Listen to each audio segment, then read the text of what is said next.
Bulletin, it's Friday, February 2nd, 2024. Peace is a path to the prosperity of a nation. Let peace reign. On news this morning, groups to continue legal action against peace deal on Rivers political crisis. Court to hear another suit against representing of Rivers 2024 budget. Police restrict movement in 26 states.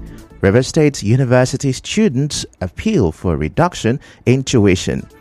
And on the foreign scene, Nairobi gas blast kills 2, injures 100. I am Ifechukwumoyinu with the news. Some groups that are against the implementation of the presidential 8-point resolutions by Rivers State Governor Siminalayi Fubara have vowed to continue their litigation despite court rulings dismissing similar cases. Last week, 2 Abuja High Court dismissed cases involving the defection of some Rivers State lawmakers and the implementation of the 8-point resolution. Speaking on this, lawyer and convener of the People's Advocate Courage Removal told correspondent Obiorware that the cases handled by the Abuja High Court are different from those in Port Harcourt High Court.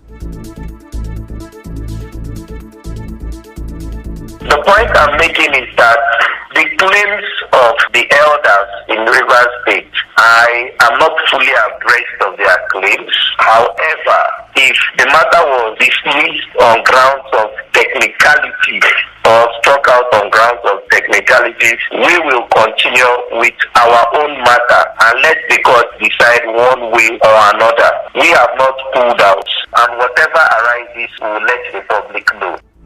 On the spot, the lawyer for another group, Ajinike Williams Wobodo, said the suit dismissed in Abuja cannot stop the continuation of the one already instituted in Port Harcourt. The issues in the case we filed for our client are not the same as the issues in the case decided by Justice Omotosho. And in any case, the parties are also not the same. Not seen the judgment, so I don't know the basis for that issue. But it would be wrong for a court to decide the issues in one case because a coordinate court decided the issue, which are not material and the same as the one we have filed. So I don't think that it affects our case. It does not affect our case. Meanwhile, the third case instituted to stop Governor Fubara from representing the 2024 appropriation bill will be heard on Monday at the State High Court, Port Harcourt. In the meantime, the youth leader of Abua Odwa chapter of the National Youth Council of Nigeria, NYCN, Ipegan Omobo Inegim, has joined in congratulating Governor Fubara on his victory at the Supreme Court. In a statement, Mr. Omobo Inegim also felicitated Goodlife Ben on his appointment as acting chairman of Rivers State Local Government Service Commission. He assured the governor of the support of the youth of Abua Odwa. Again, the court has proven that the judiciary is the hope of the common man, and Rivers youth are happy. Now the governor can begin to do his job without any intimidation. We say a very big congratulations to him. Also, we want to congratulate our very own father, Goodlife Ben, who has just been appointed as the acting chairman of Local Government Service Commission. For us, the people of Abu Odwa local government area, we are happy for this appointment, and we want to tell Governor Siminalayi Fubara that the youths of Abu Odwa local government area are solidly behind him. May God continue to uphold him. The youth leader also said the appointment of Edison Ehe as chief of staff signifies renewed hope for youth in the state. I also congratulate Honorable Edison Ehe on his appointment as Chief of Staff, Rivers State Government House. It is another show that the youth of Rivers State are truly in charge and that the youth are the leaders of today and not the leaders of tomorrow. As the Ades will always say, the youth of Rivers State and Abu Odwal in particular are happy. And we also want to reaffirm our support and commitment to the success of this government to ensure that the government of Siminalayi Fubara enjoys peace to take Rivers State to the next level. In the same vein, the concerned citizens of Old Town in Ward 19, Eche local government area of Rivers State, are congratulating Governor Fubara on his victory at the Supreme Court. This is contained in a statement signed by the Chairman, God's Power, Amele, Vice Chairman, Alois Wanozie, and Secretary, Thank God, Onuabuchiokere. On behalf of the paramount ruler, Eze Simeon Wabara, Ochimba of Owo and his Council of Chiefs, Owo Town Council, the Community Development Committee, opinion leaders, elders, women and youth.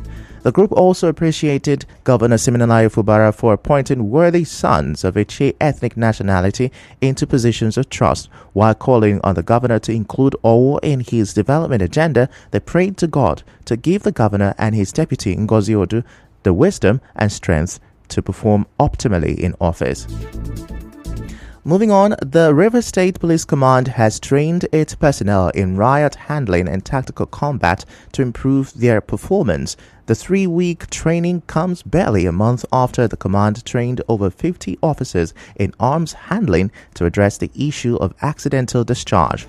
The Commissioner of Police Olatunji Disu spoke at the brief parade exercise held at Isaac Border Park in Port Harcourt. We are combat ready. We are ready to do our jobs. Our men have been trained again and again. About a month ago, we embarked on the training of our men on how to handle their firearms and talk to them on the use of when they could deploy their firearms. Now we have gone a step further. Our officers have been trained in riot drills and tactical combat operation that will assist us in bringing down crime to the barest minimum. Correspondent Mekwatoka reports that the officers were selected from different divisions in the state. In another development, the Inspector General of Police, Kayode Wetoku, has ordered restrictions on all forms of vehicular movement on roads, waterways, and other forms of transportation from 12 a.m. to 6 p.m. in 26 states, where by-elections will be conducted on Saturday. In a statement, the Force Public Relations Officer Olumuyiwa Adejobi listed the affected states as Ebonyi, Yobe, Kebbi, Lagos, Ondo, Taraba, Benue, Borno, Kaduna, Plateau, and Akwa Ibom. Those non-essential services are excluded from the movement restriction, like officials of the Independent National Electoral Commission (INEC), electoral observers, accredited media and observers, both foreign and domestic, ambulances responding to medical emergencies, and firefighters, among others. Still to come, Rivers State University students appeal for reduction in tuition. Stay with us. Congratulations, you're in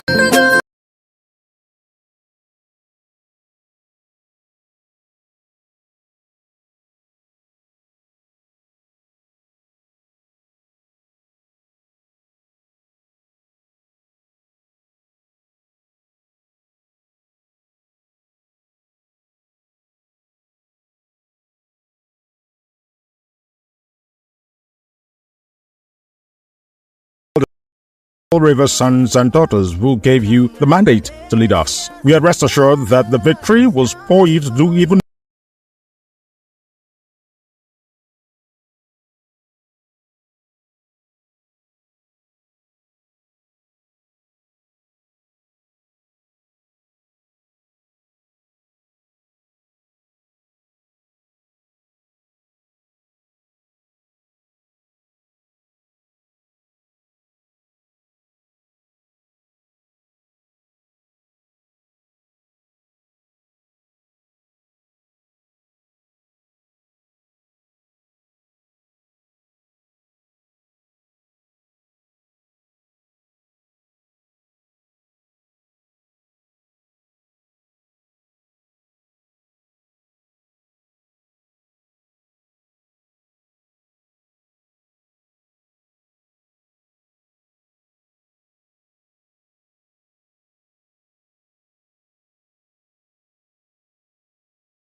court in Port Harcourt has struck out a case by some aggrieved local government staff against the Emoha Council. The council chairman Chida Lloyd and the local government civil service commission Justice Polycarp Hammond delivered the judgment. Justice Polycarp Hammond delivered the judgment on Thursday. Recall that Solomon Erim and 18 other staff members of the council filed the suit over their alleged demotion, deduction of their monthly salaries, and unlawful sack in 2021. The lawyer for the aggrieved staff members, Kingdom Chukwiwe, spoke to correspondent Emekotoka. The judge said that the address supporting the evidence was just 2-page and is not sufficient enough to establish the several grounds to ask him to make declaration about. When I meet my clients, we'll sit down, look at it, and then they decide the next line of action. One of the lawyers from the Emoha Local Government Council, Churchill Madume, also spoke. So this court, in his judgment, in his wisdom, stated that they were not able to substantiate this case, that all they did in court was that they dumped documents before the court. Those documents were not actually relied on, like the Rivers State Local Government law, which they cited, which they are relying on, that the court was in this law, how the first and second defendant usurped the powers of the third defendant. So the court was the opinion that their suit lacked in merit, so it was actually struck out today.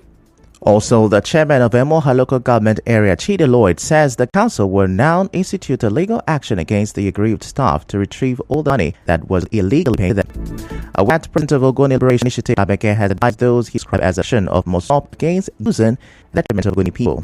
Babeke said the advice came necessary following an interview by a member of the Moseba Creek Corporation in Ogoni land. Dr. Babeke, in a statement, called on the government of the Ogonis. He said he was not against all exploration. The speaker said it's regrettable that those people are still holding meat authorities, giving hope to the people that Ogoni people resist attempt to resume oil exploration to avoid a repeat of the incident that led to the death of Ogoni and killing of the late Ken Sarowiwa and 8 others in the past.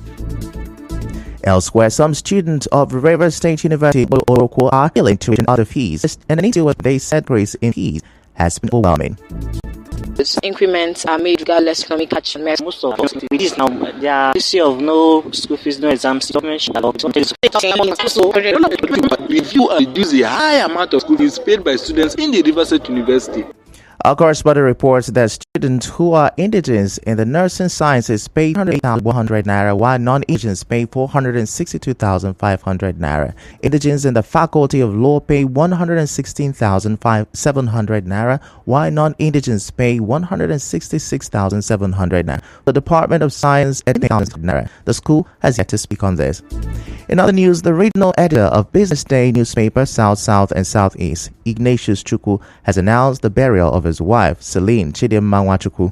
The burial will be held on February 10, 2024 at her husband's family compound in Mbutu Wori Autonomous Community, Abombise Local Government Area of Imo State. A statement by Mr. Chukwu says a service of songs will be held today at the in Ilewa, North State Road, Port Harcourt, next Marigold International School at 4 p.m. The family also notes the overwhelming sympathy, condolences, and support so far rendered towards a successful mourning and burial. And now, we bring you news from around the world. A huge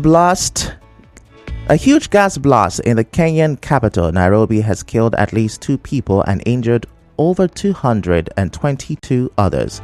A government spokesperson said a truck carrying gas exploded in Embakasi district, igniting a huge boiler fire. Housing, businesses, and cars were damaged, with video showing a huge blaze blocks at. That's a wrap on the news this morning. Before we go, let's have a look at the story. Say they will continue legal action in still another foreign Nairobi gas blast killed 2 and injured hundreds of others. The news was edited by Chioma Ezenwafo. To reach the news team, send an SMS or WhatsApp to 0808-721-7215. I'm Ifechukwu Moyeli. Many thanks for listening.